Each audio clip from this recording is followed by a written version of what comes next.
TMC के एक नेताजी का फोन आया कल, सांसद है, और उन्होंने कहा कि भाई मीडिया इस पूरे मामले में हमें हमारी खिंचाई कर रही है। तो यही सवाल था उनका कि बताइए इससे ये बैड पब्लिसिटी लेके हमको क्या फायदा है, हम ऐसा काम वहां पर क्यों कराएंगे कि सब सुप्रीम कोर्ट तक, हाई कोर्ट तक सब जो है वो खिंचाई करें हमारी।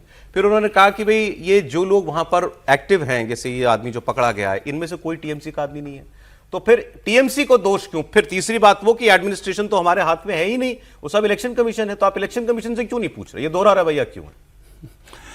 ऐसा सौरभ जी की जब राजनीति होती है तो राजनीति में ये आक्षेप लगते रहते हैं और आक्षेप और जवाब उत्तर प्रत्युत्तर चला रहेगा।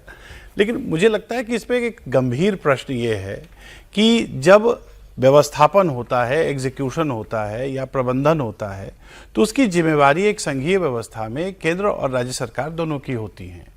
अब केंद्र की तरफ से और इलेक्शन कमीशन की तरफ से अगर एक प्रक्रिया चलाई जा रही है, उस प्रक्रिया का विरोध करना एक बात हो सकता है, सैद्धांतिक विरोध एक सतह पे ठीक हो सकता है, परंतु जहां तक उसको उस पर हॉस्टेज बना देना, उनको बंधक बना लेना, नौकरशाहों को काम करने नहीं देना या न्यायिक व्यवस्था पर अतिक्रमण करना, तो ये तो मुझे लगता है कि दरअसल ये बातें हैं, अगर हम देखें तो इसका मतलब है कि ये तो पूरी व्यवस्था को चरमराने की बात की जा रही है। चुनाव हो रहा है, चुनाव में मतभेद होते रहेंगे, लोगों राजनीतिक दलों में इस प्रकार की बातें होती रहती हैं, परंतु ये जो एक बात की जा रही है और ये जो हुआ है ये बहुत निंदनीय है। अब इसमें टीएमसी से मतलब नहीं है, टीएमसी एक पार्टी हो सकती है पर सरकार भी वहां पे है, और उसको टीएमसी को इस चीज को समझना पड़ेगा कि पार्टी से बढ़कर वहां पर एक सरकार है और सरकार एक संवैधानिक प्रक्रिया के तहत बनाई गई है, और उस सरकार का ये कर्तव्य है, किसने किया उसने किया, इससे कोई मुझे लगता है कि कोई लाभ नहीं है।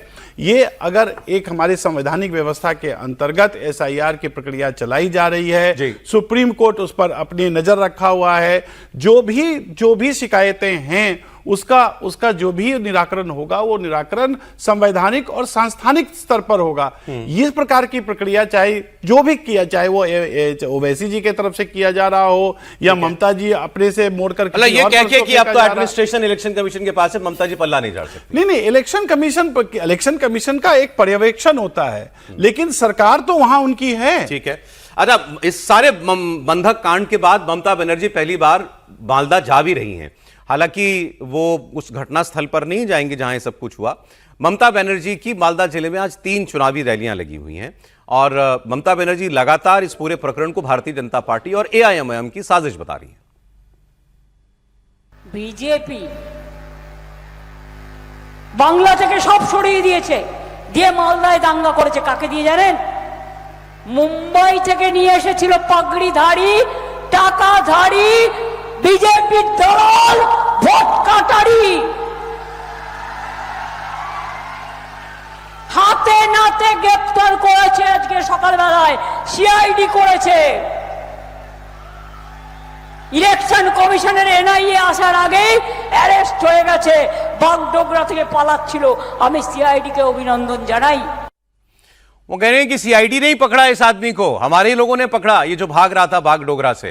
लेकिन एक ममता जी की रैली में एक अजीब सा वाकया भी हो गया, वो भी आपको दिखा देता हूं। हो जाता है जब नेता कभी स्पॉन्टेनियस जनता का टेम्परेचर चेक करने के लिए कुछ सवाल पूछ डालते हैं, तो उन्होंने पूछा एसआईआर की लाइन में कौन कौन लगा। एक बार पूछा, कोई हाथ नहीं खड़ा हुआ। कौन कौन लाइन में लगा सब बताओ, कोई हाथ नहीं खड़ा कर रहा। फिर वो भी कोई बोल ही नहीं रहा है। फिर बोली नोटबंदी के लाइन में कौन कौन लगा, तो सबने हाथ खड़ा कर दिया। नोटबंदी में तो हम भी लगे थे, सभी लगे थे, वो भी देख लीजिए आप। আপনারা দেখছেন তো বাংলায় কি চলছে, দেখতে পাচ্ছেন। এসআইআর লাইন দিয়েছিলেন, ভোট তুলতে গিয়ে মা বোনেরা এসআইআর লাইন দিয়েছিলেন, সাধারণ মানুষ এসআইআর লাইন দিয়েছিলেন, ভোট তুলতে গিয়ে। আরে কথা বলেন না কেন? নোটবন্দিতে লাইন দিয়েছিলেন, মা বোনেরা দেননি। एसआईआर पे आवाज भी नहीं आई, नोटबंदी पे आवाज आई, हाँ नोटबंदी में हम लाइन में लगे थे। तो अब इससे बड़ा प्रमाण आपको और क्या चाहिए? जनता सामने बता रही थी, ममता जी को ही बता रही थी, त्रिपाठी जी। नहीं, देखिए ये बहुत स्पष्ट तौर पर दिखाता है कि जो भारतीय जनता पार्टी के विरोध में भारतीय जनता पार्टी को संस्थाओं के साथ जोड़कर देखने वाले विरोधी नेता हैं, वो कहां तक जाते हैं।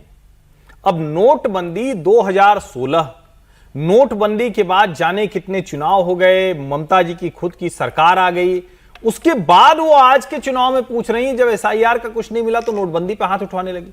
ये ठीक वही है जिसको हम लोग कह सकते हैं, अगर कोई नया नाम निकालें तो इसको राहुल गांधी सिंड्रोम कह सकते हैं। मतलब अगर इसको आसानी से समझना हो कि ममता जी अभी किस बीमारी से पीड़ित है तो ये राहुल गांधी सिंड्रोम है कि आपको खींच कर वहीं ले जाना है। लेकिन इसका एक दूसरा कहें कि पहलू होता है, जब आप बार बार अपने समर्थकों के सामने भी इस तरह से बात करते हैं, आप वो तो उससे सहज नहीं है। आपने कहा हाथ उठाओ, अगर उसके साथ होता तो हाथ उठा, नहीं उठाया तो आपने कहा नोटबंदी भी उठाओ।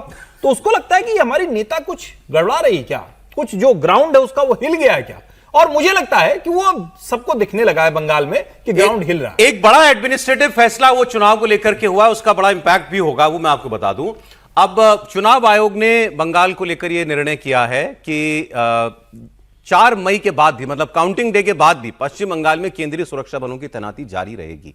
कहा जा रहा है कि जिस तरह 2021 में चुनाव के परिणाम आने के बाद बहुत वायलेंस हुई थी, जिन लोगों ने टीएमसी को वोट नहीं दिया या बीजेपी को वोट दिया, बहुत से लोगों को अपने गांव घर छोड़ के जाने पड़े थे, उसको देखते हुए यह तय हुआ है कि नतीजों के बाद भी कुछ वक्त तक वहां पर सेंट्रल फोर्सेस को रोक कर रखा जाएगा। सर, इसकी जरूरत थी और क्या असर होगा इसका? मुझे लगता है बहुत जरूरी था ये, कि 2021 के चुनाव में जब चुनाव परिणाम 2 मई को आया था, उसके बाद जिस तरीके से भारतीय जनता पार्टी के कार्यकर्ताओं पर, नेताओं पर जिस तरीके से हमले हुए थे, उनके ऊपर घर छोड़ के भागना पड़ा था, तो मुझे लग रहा है कि इस बार चुनाव आयोग को लगा है कि भाई 4 मई को रिजल्ट आएगा, लेकिन रिजल्ट के बाद जो परिणाम आएगा उसके बाद कहीं ऐसे वोटर जिनके ऊपर हमला किया जाए, राज्य सरकार उसमें मदद करे ना कर पाए, तो सेंट्रल एजेंसीज रहेंगी, वो सरकार बनने तक यह सुनिश्चित करेंगे कि किसी पर भी किसी तरह का हमला ना हो।